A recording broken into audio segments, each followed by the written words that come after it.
Em nome do Pai, do Filho e do Espírito Santo. Amém. O capítulo 41 do livro do Gênesis vai descrever o momento em que finalmente José é lembrado e retirado da prisão. Mas isto, claro, por uma necessidade, agora de Faraó. 2 anos depois, o Faraó teve um sonho. Encontrava-se ele perto do Nilo. Lembre-se que o Nilo era o rio que cortava o Egito, a fonte de vida para todos os egípcios. Usavam de sua água para beber, para regar a terra e até mesmo para oferecer sacrifícios aos seus deuses. De onde saíram 7 vacas belas e gordas, algo incomum, as vacas saindo de dentro da água, porque trata-se, evidentemente, de um sonho, que se puseram a pastar no capinzal.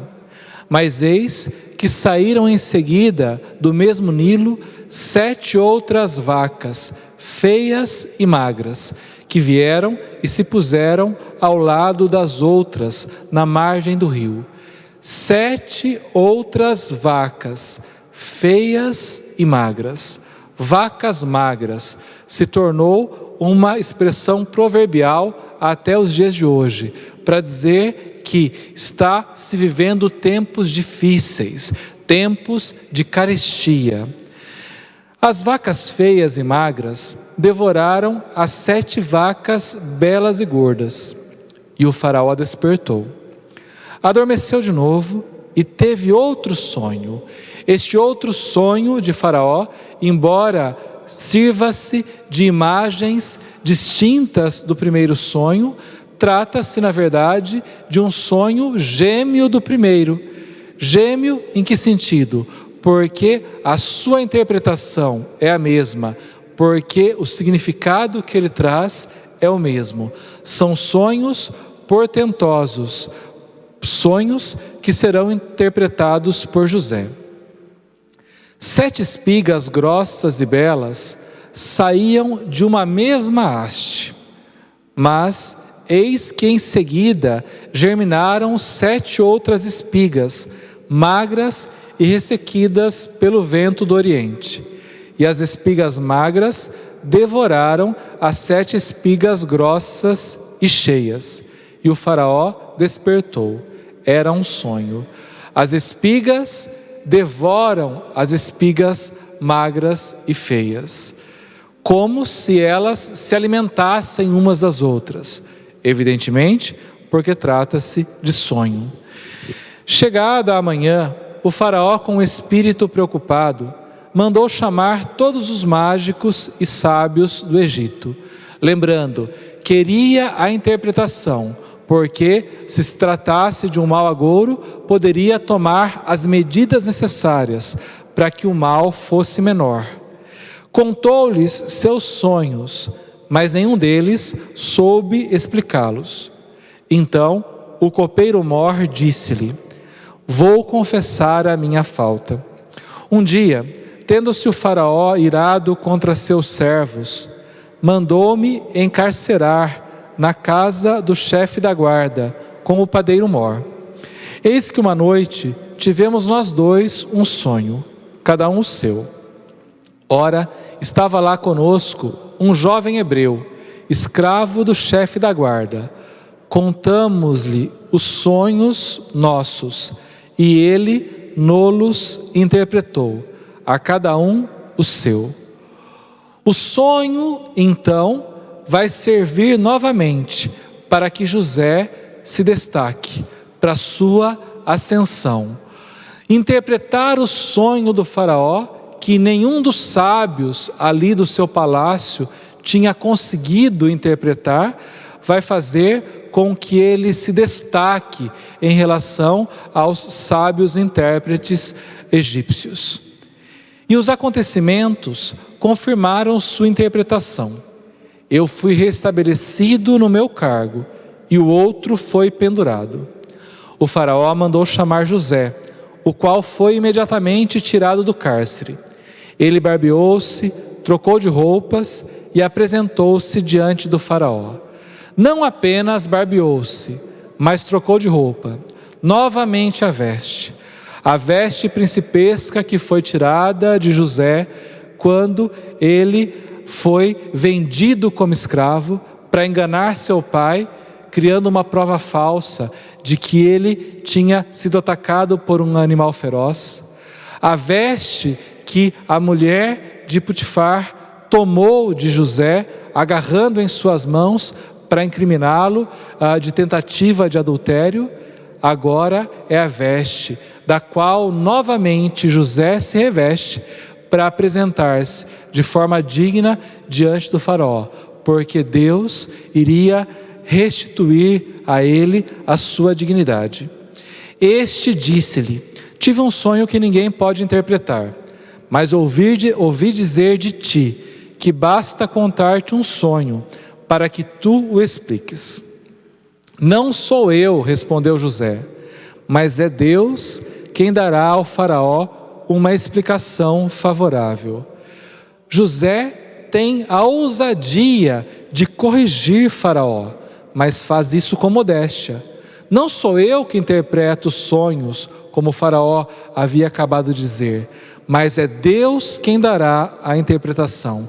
Então corrige com modéstia e audácia o faraó, apelando a um Deus que está acima do faraó, porque controla os acontecimentos. E assim, este Deus que controla os acontecimentos dará a José condições de interpretá-los. Isto é importante, porque Faraó, além de cultuar seus deuses, ainda era considerado um ser divino. Então, José aqui proclama a fé de Israel. O Deus que está acima de qualquer outro Deus é que dará a interpretação ao faraó. O faraó disse então a José: em meu sonho eu estava à margem do Nilo, e eis que do Nilo saíram 7 vacas gordas e belas, que se puseram a pastar no capinzal. E saíram em seguida 7 outras vacas magras, feias e disformes, como jamais vi em todo o Egito. As vacas magras e feias devoraram as 7 primeiras, as gordas, que entraram em seu ventre, como se nada fossem, pois ficaram tão malicentas e feias como antes.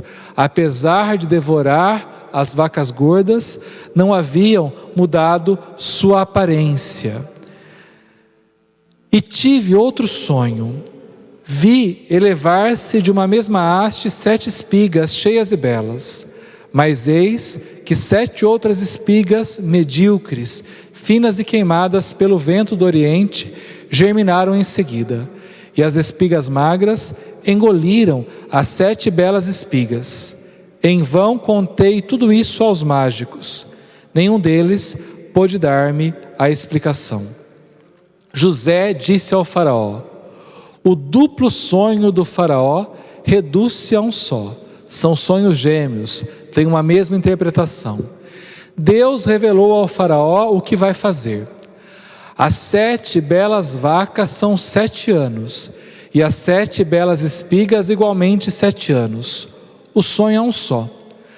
As 7 vacas magras e feias que saíram em seguida são também 7 anos, e as 7 espigas vazias e queimadas pelo vento do Oriente serão 7 anos de miséria. É como eu disse ao faraó: Deus lhe revela o que vai fazer. Haverá 7 anos de grande abundância para todo o Egito. Virão em seguida 7 anos de miséria que farão esquecer toda a abundância do Egito. Imagine você a tragédia que seria para o faraó, para o soberano de um país. 7 anos de miséria que fariam esquecer todos os anos de bonança, ou seja, como que apagaria o nome do faraó. Quando fosse lembrado, só seria lembrado por aquele tempo mau, por aquele tempo de carestia. E a abundância do país não será mais notada, por causa da fome que se seguirá, porque será violenta.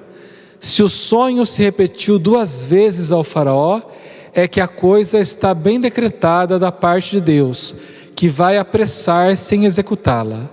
Agora, pois, escolha ao rei um homem sábio e prudente para pô-lo à testa do país. Nomeie também o faraó administradores no país, que recolham a 5ª parte das colheitas do Egito, durante os 7 anos de abundância.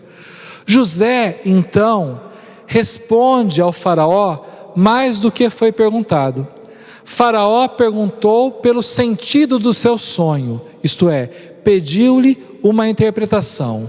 José não apenas deu a interpretação, mas ainda se pôs a aconselhar o faraó. E aconselhou em 2 sentidos. Num futuro incondicional, isto é, que não vai ser mudado, acontecerão 7 anos de bonança e depois 7 anos de miséria. E também, num segundo momento, de colaboração humana. O conselho, então, exige fé na interpretação de que terão 7 anos de bonança e 7 anos de miséria. E também uma ação política a longo prazo, de modo que, reservando por 7 anos tudo aquilo que foi produzido excessivamente, possa servir como alimento durante os anos de carestia. É claro que, diante desta interpretação, e principalmente do conselho que nem foi pedido por Faraó, somente José demonstra ser sábio e prudente o suficiente, porque ele está dotado de um poder sobre-humano, o poder que teve de interpretar os sonhos de Faraó, para preservar seu nome, para preservar sua memória junto ao povo. Eles ajuntarão, os administradores, todos os produtos destes bons anos que vêm, e armazenarão o trigo nas cidades, à disposição do faraó, como provisões a conservar. Esses mantimentos formarão para o país uma reserva em previsão dos 7 anos de fome, que assolarão o Egito. Dessa forma, o país não será arruinado pela fome. Peço a você que, para a nossa próxima aula, continue fazendo a leitura do que resta deste mesmo capítulo 41 do livro do Gênesis, isto é, do versículo 37 ao versículo 57. Desça sobre vós a bênção do Deus Todo-Poderoso, que é Pai, Filho e Espírito Santo. Amém.